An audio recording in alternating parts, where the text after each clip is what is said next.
नमस्कार। ये आकाशवाणी शिमला है। अब आप पूनम शर्मा से प्रादेशिक समाचार सुनिए। स्वास्थ्य मंत्री धनीराम शांडिल ने अधिकारियों को चंबाघाट से कैथलीघाट तक करीब 23 किलोमीटर राष्ट्रीय राजमार्ग के फोरलेन कार्य को समयबद्ध पूरा करने के निर्देश दिए हैं। वे कल देर शाम सोलन जिला के कंडाघाट में जिला प्रशासन और राष्ट्रीय उच्च मार्ग प्राधिकरण के अधिकारियों के साथ राष्ट्रीय राजमार्ग के फोरलेन कार्य सहित अन्य विषयों पर आयोजित समीक्षा बैठक की अध्यक्षता कर रहे थे। उन्होंने कहा कि 598 करोड़ रुपए की लागत से बनने वाले इस फोरलेन में 18 पुल और एक सुरंग का निर्माण होगा। स्वास्थ्य मंत्री ने सुरंग के कार्य को अटल टनल की तर्ज पर शीघ्र पूरा करने के निर्देश दिए। उन्होंने राष्ट्रीय राजमार्ग प्राधिकरण और निर्माता कंपनी के अधिकारियों को कृषि योग्य भूमि और प्राकृतिक जल स्रोतों को नुकसान से बचाने के भी निर्देश दिए। कृषि मंत्री चंद्र कुमार ने कहा है कि प्रदेश सरकार भारी बरसात से प्रभावित किसानों को राहत पहुंचाने के लिए प्रतिबद्ध है। आज ज्वाली में नगरोटा सूरियां ब्लॉक के 70 प्रभावित किसानों को राहत राशि के चेक वितरित करने के बाद जनसभा को संबोधित करते हुए उन्होंने कहा कि मुख्यमंत्री सुखविंदर सिंह सुक्खू के नेतृत्व में राज्य सरकार ने बरसात प्रभावित परिवारों व किसानों के पुनर्वास व पुनरुत्थान के लिए 4,500 करोड़ रुपए का विशेष राहत पैकेज जारी किया है। उन्होंने कहा कि इसके तहत कच्चे या पक्के मकान के पूर्ण क्षतिग्रस्त होने पर फिर से घर बनाने के लिए सरकार द्वारा 7 लाख रुपए की राशि देने के अलावा सरकारी दरों पर सीमेंट और मुफ्त में पानी व बिजली के कनेक्शन देने का ऐतिहासिक फैसला लिया है। कृषि मंत्री ने कहा कि आंशिक रूप से क्षतिग्रस्त मकानों के लिए 1 लाख रुपए की राशि दी जाएगी और भूमिहीन हुए प्रभावितों को घर बनाने के लिए शहरी क्षेत्र में 2 बिस्वा और ग्रामीण क्षेत्रों में 3 बिस्वा भूमि प्रदान की जाएगी। जनजातीय विकास मंत्री जगत सिंह नेगी ने कल किन्नौर जिला के पूह विकासखंड के कुन्नू और चारंग गांवों का दौरा किया।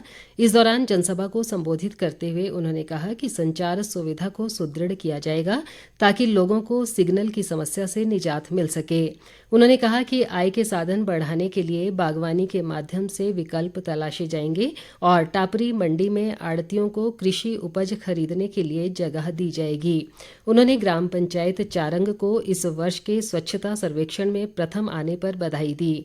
बाद में उन्होंने चारंग में 30 लाख रुपए की लागत से निर्मित सामूहिक भवन और सामूहिक रसोई घर का उद्घाटन भी किया।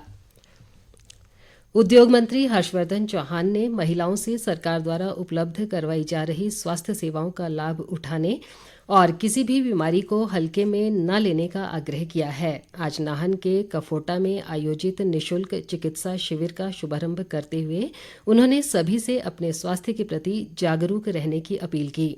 उद्योग मंत्री ने इस मौके पर रोटरी क्लब की ओर से औद्योगिक समूहों द्वारा CSR के तहत उपलब्ध करवाए गए उपकरण भी शारीरिक रूप से अक्षम लाभार्थियों को निशुल्क वितरित किए। उन्होंने इस दौरान 16 करोड़ रुपए की लागत से शिलाई विधानसभा क्षेत्र में बनने वाले मिनी सचिवालय भवन का भूमि पूजन भी किया। विधानसभा अध्यक्ष कुलदीप सिंह पठानिया ने कहा है कि वर्तमान राज्य सरकार आम आदमी व निर्धन लोगों की सरकार है और उनके दर्द को भली भांति पहचानती है। उन्होंने कहा कि राज्य सरकार समाज कल्याण को प्राथमिकता दे रही है और गरीबों के उत्थान के लिए अनेक कार्यक्रम संचालित किए जा रहे हैं।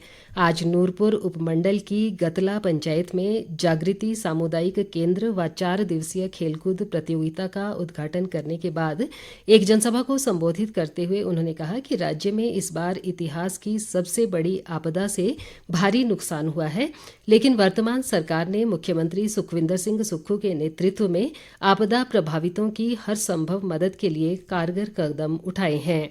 उन्होंने कहा कि राज्य सरकार पंचायत स्तर पर खेलों को बढ़ावा देने के लिए सभी पंचायतों में चरणबद्ध तरीके से खेल मैदान निर्मित कर रही है ताकि ग्रामीण क्षेत्र की प्रतिभाओं को आगे बढ़ने का अवसर मिल सके।